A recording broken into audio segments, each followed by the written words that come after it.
Hello my friends, Liz beauty ടിപ്സിലേക്ക് സ്വാഗതം. ഇന്ന് ഞാനൊരു പുതിയ ആളെ പരിചയപ്പെടുത്താൻ കൊണ്ടുവന്നിരിക്കുകയാണ് കേട്ടോ. എൻ്റെ മോളാണ്. കഴിഞ്ഞ വീഡിയോയിൽ മോനെ കൊണ്ടുവന്നായിരുന്നല്ലോ, കൊച്ചുമോനെ.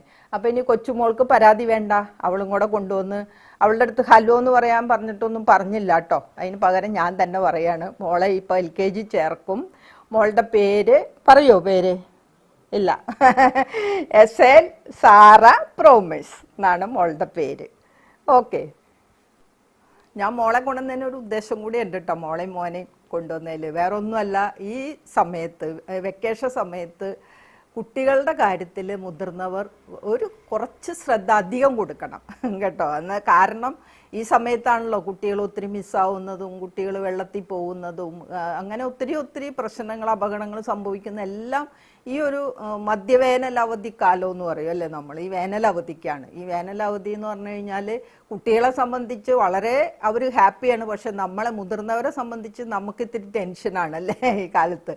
അപ്പം നമ്മൾ കുറച്ച് കാര്യങ്ങളൊന്ന് ശ്രദ്ധിച്ചാൽ വലിയ അപകടങ്ങളിൽ നിന്ന് നമുക്ക് ഒരു ആശ്വാസം കിട്ടും. എന്ന് വെച്ച് കഴിഞ്ഞാൽ അത് വരാതെ നമുക്ക് സൂക്ഷിക്കാനുള്ള കുറച്ച് പ്രിക്കോഷൻസ് ആയിട്ടാണ് ഞാൻ വന്നിരിക്കുന്നത് കേട്ടോ. ആദ്യം തന്നെ പറഞ്ഞോട്ടെ, കുട്ടികൾ ഈ സമയത്ത് ബന്ധുവീടുകളിലൊക്കെ പോകുന്ന സമയമാണ് അല്ലേ. അവർക്ക് സന്തോഷമാണ് ബന്ധുവീടുകളിലൊക്കെ പോകുമ്പോൾ. അപ്പോൾ പോകുന്നതിന് മുന്നേ അപ്പനും അമ്മയും ആ വീടിനെ കുറിച്ചും ആ ഏരിയയെക്കുറിച്ചും അവിടെ വല്ല കുളമോ പുഴയോ അങ്ങനെ ജലാശയങ്ങളുണ്ടോ അതിനെക്കുറിച്ചൊക്കെ കുട്ടികൾക്ക് ഒരു ഐഡിയ കൊടുക്കണം. ഇന്നത്തെ പിള്ളേർക്ക് എന്ത് പറഞ്ഞാലും മനസ്സിലാവും. അത് നമ്മൾ ഓർക്കണം. നമ്മുടെ ആരും പിള്ളേർക്കൊന്നും അറിഞ്ഞുകൂടാന്ന്, അത് തെറ്റാണ്. അവർക്ക് നമ്മളെക്കാളും കൂടുതൽ ബുദ്ധിയും പ്രാക്ടിക്കലായിട്ട് അവർക്കുണ്ട്. അതുകൊണ്ട് അവരോട് ഇന്ന സ്ഥലങ്ങളിൽ പോകരുത്, അത് അപകടമാണെന്നൊക്കെ ഒരു മുൻകൂട്ടി അവർക്കൊരു ധാരണ കൊടുക്കണം. ആരുമില്ലാണ്ട് വെള്ളത്തിൽ ഇറങ്ങരുത്, വെള്ളത്തിൽ കുളിക്കരുത്, അങ്ങനെ കൂട്ടുകാരെ പറഞ്ഞാലും അങ്ങനെ ചെയ്യരുതെന്നൊക്കെ ഒരു ഐഡിയ അതിനെക്കുറിച്ച് അവർക്ക് കൊടുത്തു കഴിഞ്ഞാൽ തന്നെ പകുതി അപകടങ്ങൾ പിള്ളേർ ഒന്ന് ആലോചിക്കും ഇങ്ങനെയൊക്കെ ചെയ്യുമ്പോൾ. അതാണ് നമ്മൾ ആദ്യം ശ്രദ്ധിക്കേണ്ടത് കേട്ടോ. രണ്ടാമത് നമ്മൾ ശ്രദ്ധിക്കാനുള്ളത്, കുട്ടികൾ അയൽ വീടുകളിലൊക്കെ കളിക്കാൻ പോണ സമയമാണ്. അപ്പം ഞങ്ങളുടെ കാലം എന്ന് പറഞ്ഞാൽ അയൽ വീട്ടിലാണ് ഉണ്ണലും ഉറങ്ങലും ഒക്കെ. ഇന്ന് പക്ഷെ അങ്ങനെയല്ല. നമ്മളിങ്ങനെ ഒത്തിരി കേൾക്കുന്നതിനുകൊണ്ട് നമുക്ക് പേടിയാണ്. അതുകൊണ്ട് തീർച്ചയായിട്ടും അയൽ വീടുകളിൽ കുഞ്ഞുങ്ങൾ കളിക്കാൻ പോകുമ്പോൾ വീട്ടിലുള്ള മുതിർന്നവർ ഇടയ്ക്ക് ഒന്ന് പോയി, അവർ കളിക്കുന്ന സ്ഥലത്തും വീടുകളിലൊക്കെ ആണെങ്കിലും നമ്മൾ ഇടയ്ക്ക് ഒന്ന് പോയി നോക്കുന്നത് എപ്പോഴും നല്ലതാണ്. അപ്പോൾ അവിടെ ഉള്ളവർക്കും കുഞ്ഞിനും ഒരു ധാരണ ഉണ്ടാവും, ഇപ്പോൾ ആരെങ്കിലും വരും വീട്ടിൽ നിന്നുള്ളൊരു ധാരണ അവരുടെ ഉള്ളിൽ നമ്മൾ ഉണ്ടാക്കിയെടുക്കണം. അത് മസ്റ്റാണ് കേട്ടോ. അതാണ് രണ്ടാമത്. പിന്നെ അടുത്തൊരു കാര്യം, ഈ വെക്കേഷന് പിള്ളേരെ നമ്മൾ കോച്ചിങ് സെൻറ്ററിൽ വിടും, അങ്ങനെയുള്ള ട്യൂഷന് വിടും, അങ്ങനെയൊക്കെ ഉള്ളൊരു പരിപാടി ഉണ്ടല്ലോ. അപ്പോൾ തീർച്ചയായിട്ടും മുതിർന്നവർ വേണം പിള്ളേരെ കൊണ്ടുവരാനും കൊണ്ടുവന്നാക്കാനും. അതുപോലെ ഈ സാധനങ്ങളൊക്കെ വാങ്ങാൻ വിടുമ്പോഴൊക്കെ വിടാതിരിക്കണം. അതാണ് വേണ്ടത്. സ്ഥിരമായിട്ട് പിള്ളേർ ഇപ്പോൾ പോണ കാണുമ്പോൾ ആൾക്കാർ ശ്രദ്ധിക്കും. പിന്നെ നമുക്ക് അത്രയ്ക്ക് വിശ്വാസം ഉണ്ടെങ്കിൽ മാത്രമാണ് പിള്ളേരെ തന്നെ എന്തെങ്കിലും കടയിലൊക്കെ വിടാവൂ. പിന്നെ പ്രത്യേകിച്ച് വിടുമ്പോൾ നമ്മൾ പറയണം, ഈ അറിയാത്തവരെ അപരിചിതരെയൊക്കെ കാണുമ്പോൾ വീട്ടിലെ വിശേഷം ഒന്ന് ചോദിച്ചാലൊന്നും പറയരുതെന്ന് പ്രത്യേകം പറയണം. വീട്ടിൽ അച്ഛനില്ല അമ്മയില്ല എന്നൊക്കെ ചിലപ്പോൾ പിള്ളേർ പറയുമല്ലോ, ജോലിക്ക് പോയി. ഇതൊക്കെ അപകടങ്ങൾ വിളിച്ചു വരുത്തുന്ന സംഗതികളാണ്. അപ്പോൾ അത് പ്രത്യേകം ശ്രദ്ധിക്കണം. പിന്നെ അടുത്തതായിട്ട് പിന്നെ നമുക്കൊക്കെ മിക്കവാറും എല്ലാ വീടുകളും ഉണ്ട്, പിള്ളേരെ മുറ്റത്ത് മുൻവശത്തിരുന്ന് കളിക്കും. അമ്മമാരും അടുക്കളയിൽ ജോലി ചെയ്യുക, അല്ലെ TV കാണുക, ഫോൺ ചെയ്യുക, അങ്ങനെയൊക്കെയുള്ള കാര്യങ്ങളിൽ ചെയ്തുകൊണ്ടിരിക്കുമ്പോൾ നമുക്ക് പിള്ളേരുടെ മേലുള്ള ശ്രദ്ധ പോവും. ഇത് വളരെ അപകടമാണ്. കാരണം പിള്ളേർ മുറ്റത്തിരുന്ന് കളിക്കണ വിത്തിൻ സെക്കൻഡ്സ് പിള്ളേരെ കാണാണ്ടാവും. അതുകൊണ്ട് തീർച്ചയായിട്ടും നമ്മളത് ശ്രദ്ധിക്കണം. ഒരു കാരണവശാലും മുൻവശത്ത് പിള്ളേരെ ഒറ്റയ്ക്ക് ഇരുത്തി നമ്മളകത്തൊന്നും ചെയ്യാൻ നിൽക്കരുത്. എപ്പോഴും അകത്ത് പിള്ളേരെ ഇരുത്തണം. മുൻവശത്തെ വാതിൽ നമ്മൾ കുറ്റിയിടണം. പിന്നെ കോളിംഗ് ബെല്ല് അടിച്ചു കഴിഞ്ഞാൽ ഓടിപ്പോയി കുട്ടികൾ വാതിൽ തുറക്കുന്ന ഒരു സ്വഭാവമുണ്ട്. അതും വേണ്ട കേട്ടോ. അതും അപകടമാണ്. ആരാ വരുന്നതെന്നൊന്നും നമുക്ക് അറിഞ്ഞുകൂടാ. വീട്ടിലെ മുതിർന്നവർ തന്നെ പോയി വാതിൽ തുറക്കണം, അല്ലാണ്ട് കുഞ്ഞുങ്ങളെ അതിന് പ്രോത്സാഹിപ്പിക്കരുത്.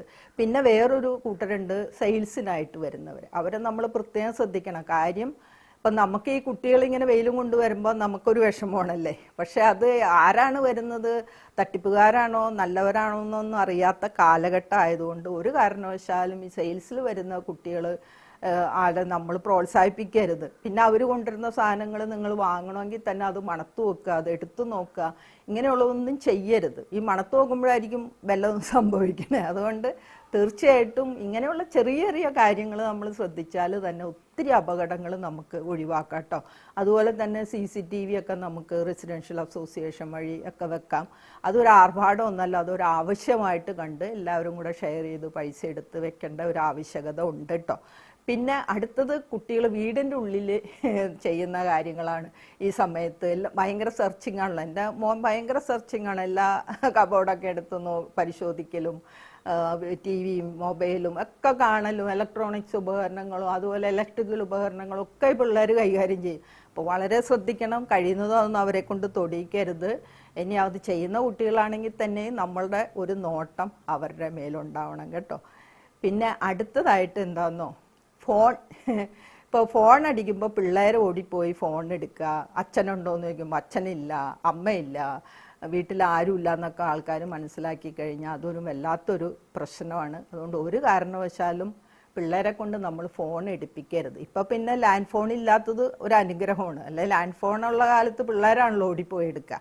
ഇപ്പം മൊബൈലായതുകൊണ്ട് അത്രയ്ക്കില്ല, എങ്കിലും തീർച്ചയായിട്ടും അതും ഒരു അപകട സാധ്യതയുള്ളൊരു മേഖലയാണ്. ഈ പിള്ളേർ ഫോണെടുത്ത് വീട്ടിൽ അച്ഛനുണ്ടോ അല്ലെങ്കിൽ അമ്മയുണ്ടോ എന്നൊക്കെ ചോദിക്കുമ്പോൾ പിള്ളേരതിന് മറുപടി പറയണതൊക്കെ അതൊഴിവാക്കണേ. പിന്നെ നമുക്ക് ചെയ്യാൻ പറ്റുന്ന ഒരു നല്ല കാര്യമുണ്ട് കേട്ടോ. നമ്മുടെ റോട്ടിൽ കൂടെ നമ്മൾ അന്ന് വരെ കാണാത്ത വാഹനങ്ങൾ അടുപ്പിച്ച ദിവസങ്ങളിൽ പോവുക. പിന്നെ നമ്മുടെ വീടുകളിൽ തന്നെ ഇങ്ങനെ നമുക്ക് സംശയം തോന്നുന്ന രീതിയിൽ ആരെങ്കിലും എന്തെങ്കിലും വിൽക്കാൻ വരുമോ എന്തെങ്കിലും വേണമെന്നൊക്കെ ചോദിച്ചു വരികയൊക്കെ ചെയ്യുമ്പോൾ നമുക്ക് ചെയ്യാനുള്ളൊരു പണിയുണ്ട്. നമുക്ക് അവരുടെ ഫോട്ടോ എടുത്ത് വെക്കണം. അത് നമ്മുടെ വീടിൻ്റെ മുറ്റത്ത് വരുമ്പോൾ ഫോട്ടോ എടുക്കാനുള്ള അവകാശം നമുക്കുണ്ട്. അപ്പോൾ അത് നമ്മൾ അങ്ങനെ ഒന്ന് ചെയ്യണത് വളരെ നല്ലതാണ് കേട്ടോ. അത് പ്രത്യേകം നമ്മൾ ശ്രദ്ധിക്കുക. അപരിചിതർ നമ്മുടെ വീട്ടിൽ വന്ന് നമുക്ക് എന്തെങ്കിലും ഡൗട്ട് തോന്നുകയാണെങ്കിൽ കേട്ടോ, അല്ലാണ്ട് എല്ലാവരുടെയും അല്ല ഞാൻ പറഞ്ഞു, എന്തെങ്കിലും ഡൗട്ട് തോന്നുകയാണെങ്കിൽ തീർച്ചയായിട്ടും നമ്മളങ്ങനെ ചെയ്യണം. പിന്നെ കുട്ടികളെ പിന്നെ സ്വർണ്ണമൊന്നും ഇട്ട് നടത്തരുത്. ഇപ്പോൾ വെക്കേഷനൊക്കെയാണ് സാധാരണ പിള്ളേർ ഒരു മാലയും വളയൊക്കെ ഇടിപ്പിച്ച് നമുക്ക് കാണാൻ ആഗ്രഹമുണ്ട്. സ്കൂളിൽ പോകുമ്പോൾ ഒന്നും ഇടാൻ പറ്റില്ലല്ലോ. പക്ഷെ അത് ഭയങ്കര അപകടമാണ്. ഒരു 1/2 ഗ്രാമിനൊക്കെ വേണ്ടിയാണ് കുഞ്ഞുങ്ങളെ കൊണ്ടുപോകുന്നതും കൊല്ലുന്നതും ഒക്കെ നമ്മൾ പേപ്പറിലൂടെയൊക്കെ അറിയുന്നതാണ്. അതുകൊണ്ട് ഒരു കാരണവശാലും വീടിന് പുറത്ത് കളിക്കാൻ പോകുന്ന കുട്ടികൾക്ക് അങ്ങനെയുള്ള ആഭരണങ്ങളൊന്നും ഇടാൻ കൊടുക്കരുത് കേട്ടോ. അത് പ്രത്യേകം ശ്രദ്ധിക്കണേ. പിന്നെ ഉണ്ട്, ഇനി നമുക്കിപ്പോൾ എന്തെങ്കിലും ഇപ്പോൾ കുഞ്ഞുങ്ങളെ കാണാണ്ടാവോ എന്തെങ്കിലും ഒരു പ്രശ്നം വരികയാണെങ്കിൽ ഇപ്പം നമ്മൾ ആദ്യം ചെയ്യേണ്ടത് നമ്മുടെ അയൽവാസികളെ അറിയിക്കുക എന്നുള്ളതാണ് കേട്ടോ. അയൽവാസികളെ അറിയിക്കുക. അതുപോലെ നമ്മുടെ വാർഡ് മെമ്പറെ ഒന്ന് വിളിച്ച് വിവരം പറയുക, പോലീസ് സ്റ്റേഷനിൽ വിവരം പറയുക. പിന്നെ ഇപ്പോൾ സോഷ്യൽ മീഡിയ കൊള്ളാനും കൊണ്ട് നമുക്ക് അങ്ങനെ ഫേസ്ബുക്ക് അങ്ങനെയുള്ള മാധ്യമങ്ങളൊക്കെ നമുക്ക് ഉപയോഗിക്കാം. പെട്ടെന്ന് നമുക്ക് ഇവരെ റീച്ച് ചെയ്യാൻ വേണ്ടി പെട്ടെന്ന് ഇങ്ങനെയുള്ള കാര്യങ്ങൾ. ഇപ്പോൾ കഴിഞ്ഞ പ്രാവശ്യം ആ പെൺകുഞ്ഞിനെ കൊണ്ടുപോയിട്ട് മാധ്യമങ്ങളാണ് ശരിക്കും പറഞ്ഞാൽ കുട്ടീനെ കിട്ടാൻ കാരണം. അത്രയും എല്ലാവരും ഒത്തൊരുമിച്ച് പ്രവർത്തിച്ചുകൊണ്ടാണ് ആ കൊല്ലത്തുനിന്ന് കാണാണ്ട് പോയ കുട്ടിയെ നമുക്ക് കിട്ടിയത്. അതുപോലെ ഒത്തിരി കുട്ടികൾ മിസ്സിങ് ആണ്. അപ്പോൾ ഒത്തിരിയും കുട്ടികളെ നമുക്ക് അറിഞ്ഞൂടാ, എവിടെ കിടക്കുന്നു എന്നൊന്നും നമുക്ക് അറിഞ്ഞൂടാ. അത് വളരെ ഒരു ശ്രദ്ധിക്കേണ്ട കാലഘട്ടമാണ്. അതുകൊണ്ടാണ് ഞാൻ എൻ്റെ സബ്ജക്റ്റിൽ നിന്ന് വിട്ട്, എനിക്കും പേരക്കിടാങ്ങളും ഒക്കെ ഉണ്ടല്ലോ. അപ്പോൾ നിങ്ങളുടെ ശ്രദ്ധയ്ക്കും എൻ്റെ ശ്രദ്ധയ്ക്കും എല്ലാം വേണ്ടിയാണ് ഞാനിത് പോസ്റ്റ് ചെയ്യണത് കേട്ടോ. അപ്പോൾ എല്ലാവരും ഹാപ്പി ആയിട്ടിരിക്കുക. പിന്നെ എനിക്ക് സബ്സ്ക്രൈബ് ചെയ്യാത്ത എല്ലാവരും സബ്സ്ക്രൈബ് ചെയ്യണം, ഫ്രണ്ട്സിനൊക്കെ ഷെയറും ചെയ്യണം. ഓക്കെ എന്നാൽ thank you for watching. By.